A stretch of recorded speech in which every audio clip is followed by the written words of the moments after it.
বন্ধুরা, তোমরা দেখতে পাচ্ছ আমবাগানে প্রচুর মুকুল এসেছে এবং দেখাচ্ছি তোমাদেরকে। দেখো, আমাদের ক্যামেরা যত দূর যাচ্ছে তত দূরেই রয়েছে প্রচুর পরিমাণ আম গাছ এবং আম গাছে রয়েছে প্রচুর ফুল।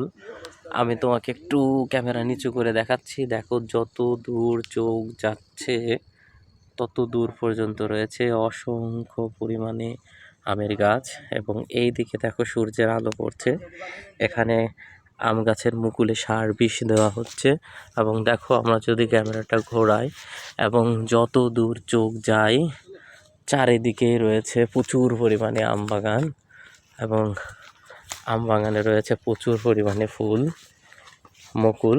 সম্ভবত এগুলা হিমসাগর আম হবে, রাজশাহীর হচ্ছে ঢাকার ভাষায়, এবং আমাদের ভাষায় হচ্ছে এটার নাম হচ্ছে খিরসা গাছের বাগান।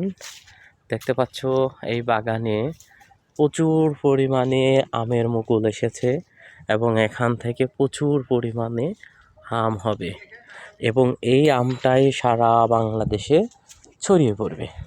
তো দেখতে পাচ্ছ এই আমের গাছ এবং গোড়াতে দেখো চারিদিক দিয়ে বাঁধ দেওয়া হয়েছে, জল দেওয়া হয়, সার দেওয়া হয়, বিষ দেওয়া হয়। তো এইটা হচ্ছে আমাদের রাজশাহী এবং রাজশাহীর আম বাগান। দেখো, এখন তো আমের মুকুল এসেছে, এখন একরকম সৌন্দর্য দেখা যাচ্ছে। যখন আম পাকবে তখনকার সৌন্দর্যটা আরও বেশি ভালো লাগবে। তো যারা সরাসরি আম নিতে চাও বাগান থেকে এসে, এবং বাগানে দেখবে যে আমের দাম কিন্তু অনেক কম। কী বলবো, তোমরা শুনলে অবাক হবে, 10 টাকা, 15 টাকা, 5 টাকা কেজিতেও কিন্তু আম এখানে বিক্রি হয়। এবং এই আমগুলো যখন ঢাকা শহরে চলে যায় তখন কিন্তু অনেক দামে ক্রয় করে খেতে হয়। তো দেখো, এই যে এই পাশে যে গাছগুলো রয়েছে এইগুলা কিন্তু ছোট গাছ এবং এই গাছগুলো আম্রপালি গাছ। এই দেখো, এখানে আম গাছে সার, বিষ, কীটনাশক এগুলো দেওয়া হয়েছে। এই যে দেখো, আমরা যত দূর যাচ্ছি, যত দূর যাব তত দূরেই দেখতে পারবে যে শুধু আম গাছ আর আম গাছ।